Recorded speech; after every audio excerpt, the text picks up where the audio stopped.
Ikhwan Ahmad rahimakumullah. Ada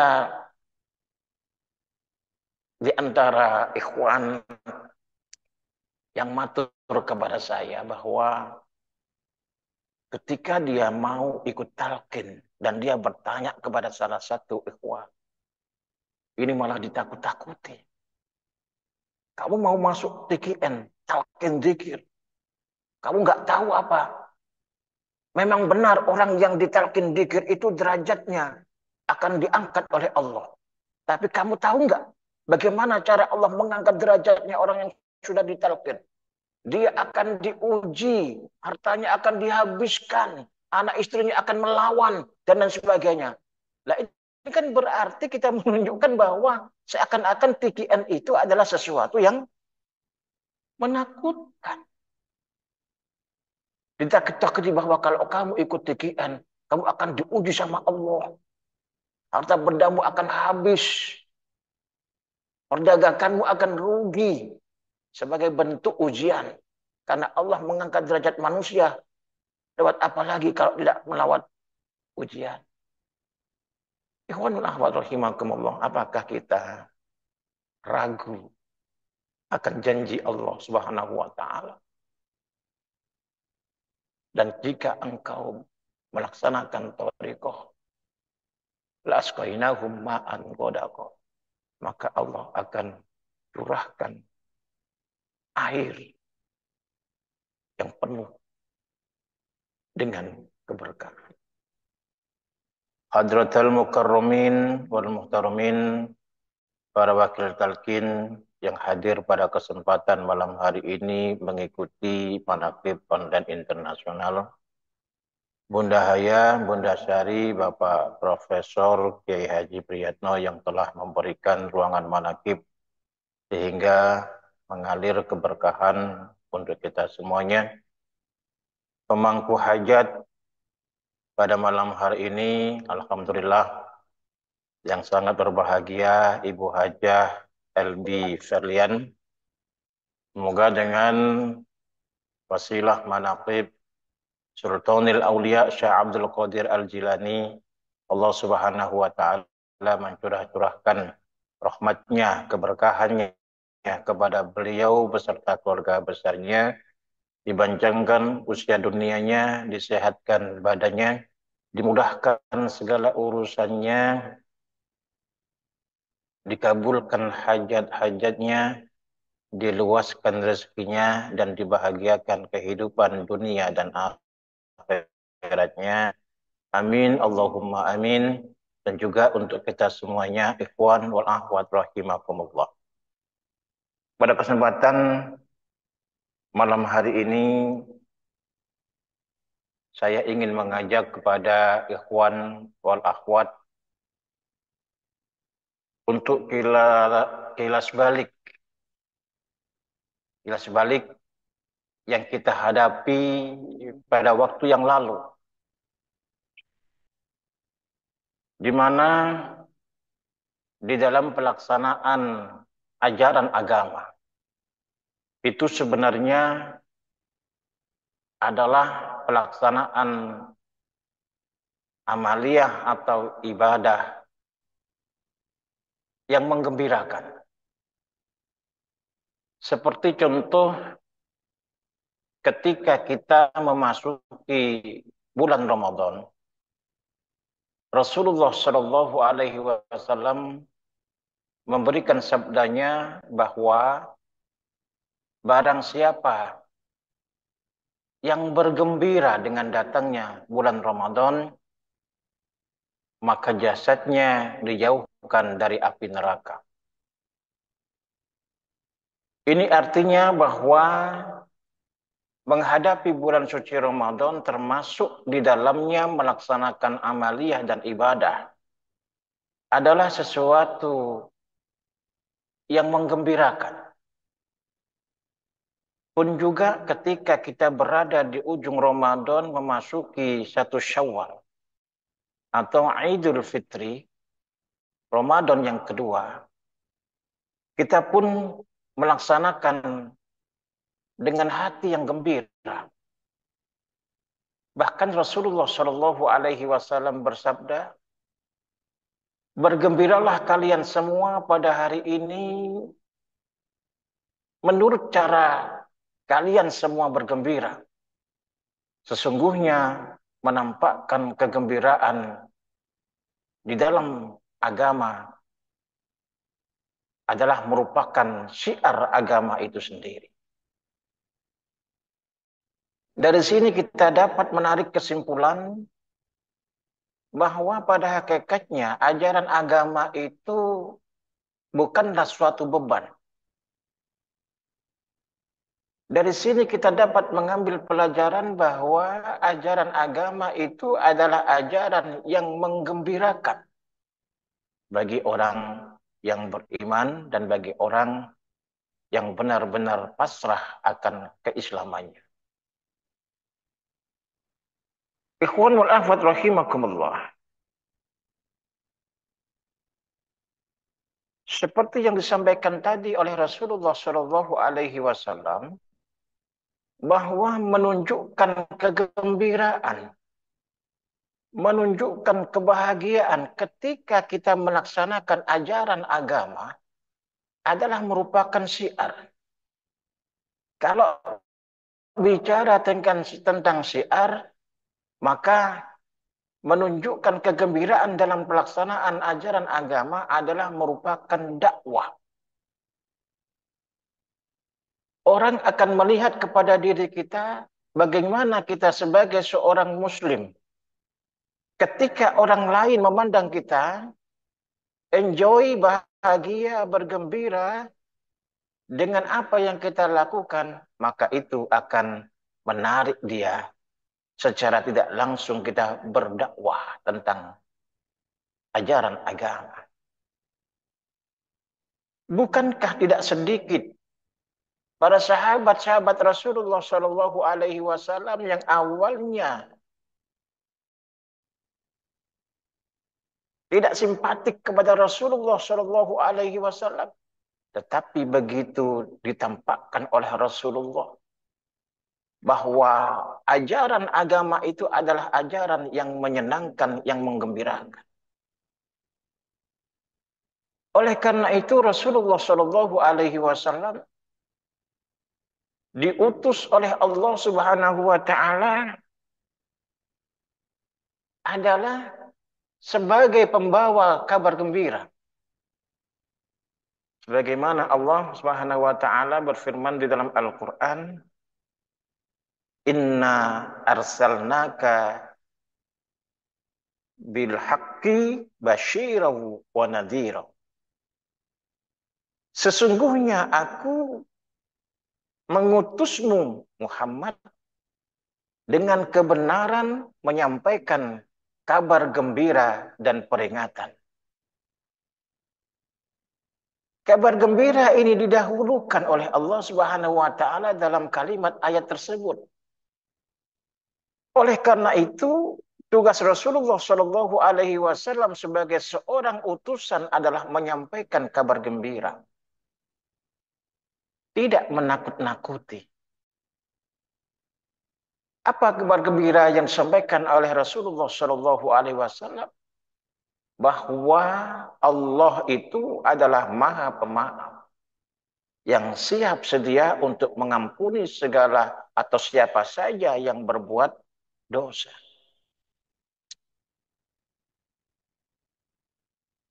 Agama ditampakkan oleh Rasulullah Shallallahu Alaihi Wasallam sesuatu yang menyenangkan, bukan sesuatu yang satlak ataupun sesuatu yang menakutkan.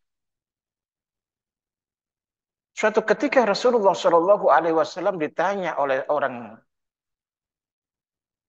yang menanyakan tentang Islam, wahai Muhammad, terangkan padaku tentang Islam. Rupanya orang yang bertanya ini adalah orang yang suka makan, suka kuliner. Lalu Rasulullah Shallallahu Alaihi Wasallam menjawab bahwa Islam itu baik, menyenangkan, dan bagian daripada agama Islam itu adalah makan-makan. Tentu kabar ini amat menyenangkan bagi orang yang suka kuliner.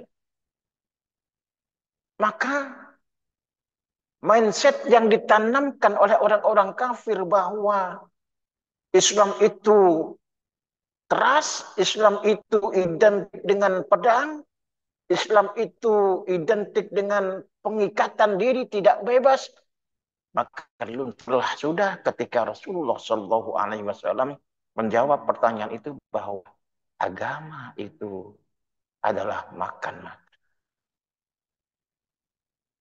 Tentu saja, ikhwanul akhwat rahimakumullah, kemudian ketika dia tertarik, maka dijelaskan oleh Rasulullah bagaimana makan-makan di dalam ajaran agama Islam. Maka Rasulullah Shallallahu Alaihi Wasallam memerintahkan kepada para sahabat, jika ada ketemu di antara orang Islam, maka hendaknya dia mencicipi makanan walaupun itu berupa manisan. Atau kalau bahasa sekarang ini walaupun hanya sebutir permen. Maka dari situ ikhwanul akhwat rahimakumullah, setiap kegiatan-kegiatan agama itu identik dengan makan. Kalau kumpul-kumpul tanpa makanan itu seakan-akan orang Islami. Karena orang Islam itu senang zikir, senang makan-makan. Tapi kalau makan-makan aja tidak ada zikirnya juga kurang Islam. Mengapa demikian? Karena sudah dijelaskan oleh Rasulullah Shallallahu Alaihi Wasallam. Ikhwan wal akhwat rahimakumullah. Maka dengan apa yang diajarkan oleh Rasulullah Shallallahu Alaihi Wasallam, kita harus menampakkan wajah Islam itu dengan kegembiraan. Jangan sampai orang itu ditakuti oleh ajaran Islam. Orang bertanya tentang Islam, bagaimana Islam itu kemudian ditakut-takuti? Ente itu harus segera masuk Islam. Kalau ente tidak masuk Islam, ente itu kafir. Ente bakal masuk neraka, disiksa amat pedih di dalam neraka. Sesuatu yang menakutkan.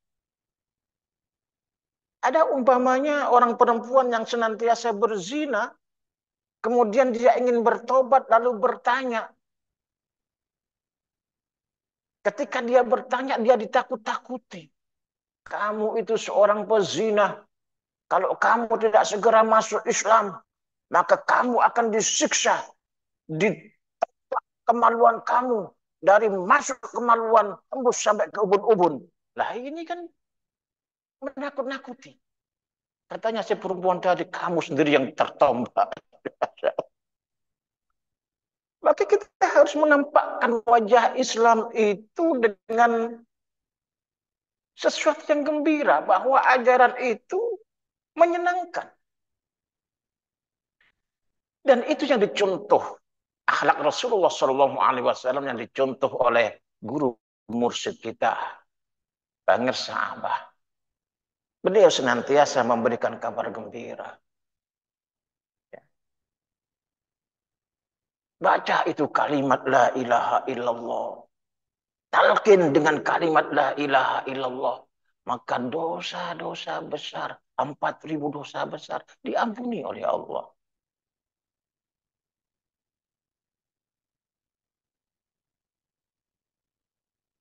Talqin itu.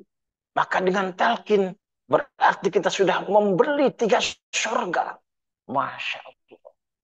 Kabar gembira yang disampaikan oleh guru kita mengenai wajah daripada Thariqah Qadiriyah Naqsabandiyah. Maka kita sebagai muridnya wajib hukumnya kita syiar Thariqah ini menyampaikan ajaran guru kita dengan ajaran yang menyenangkan. Bukan sebaliknya, kita menunjukkan bahwa kita sebagai murid tidak berakhlak. Menunjukkan bahwa kita ada perpecahan, menunjukkan bahwa kita ada pertikaian, menggembosi kegiatan-kegiatan manaqib dan sebagainya. Ikhwan Ahmad rahimakumullah. Ada di antara ikhwan yang matur kepada saya bahwa ketika dia mau ikut talqin dan dia bertanya kepada salah satu ikhwan, ini malah ditakut-takuti. Kamu mau masuk TKN, talqin zikir. Kamu nggak tahu apa. Memang benar orang yang ditalqin zikir itu derajatnya akan diangkat oleh Allah. Tapi kamu tahu nggak bagaimana cara Allah mengangkat derajatnya orang yang sudah ditalqin? Dia akan diuji, hartanya akan dihabiskan, anak istrinya akan melawan, dan lain sebagainya. Nah, ini kan berarti kita menunjukkan bahwa seakan-akan TKN itu adalah sesuatu yang menakutkan. Ditakut-takuti bahwa kalau kamu ikut TKN, kamu akan diuji sama Allah. Harta bendamu akan habis. Perdaganganmu akan rugi. Sebagai bentuk ujian. Karena Allah mengangkat derajat manusia.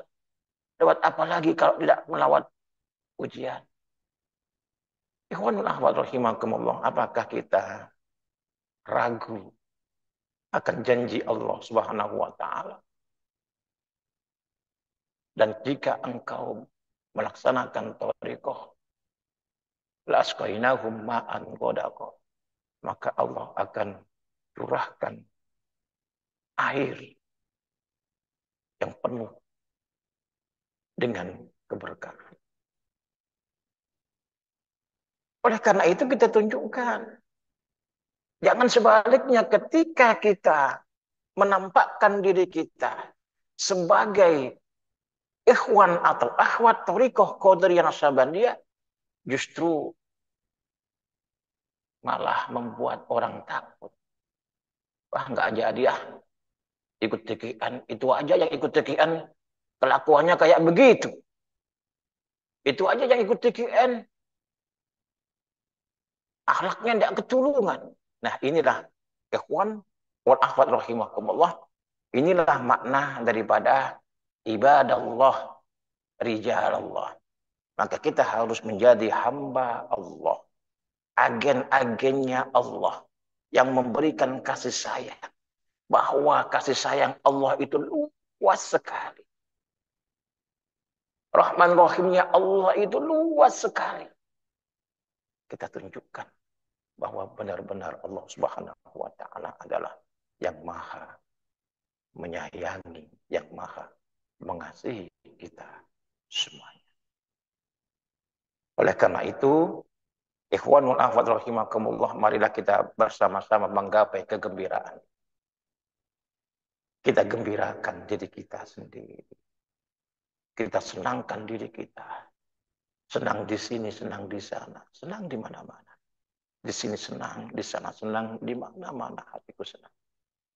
Maka ketika kita sudah melaksanakan ajaran ini dengan senang, ketika kita melaksanakan amaliyah ini dengan bergembira, maka kita akan dibisakan untuk menggembirakan dan membahagiakan orang lain. Orang akan kangen akan kehadiran kita. Orang akan rindu setiap kita hadir di tengah-tengah mereka. Karena apa? Karena kita bisa memberikan kegembiraan, kebahagiaan kepada mereka. Jangan sebaliknya. Ketika kita hadir di tengah-tengah mereka, mereka malah mencibir kita. Orang ini lagi. Bolak-balik ke orang ini lagi. Nah, ini kan satu pencibiran.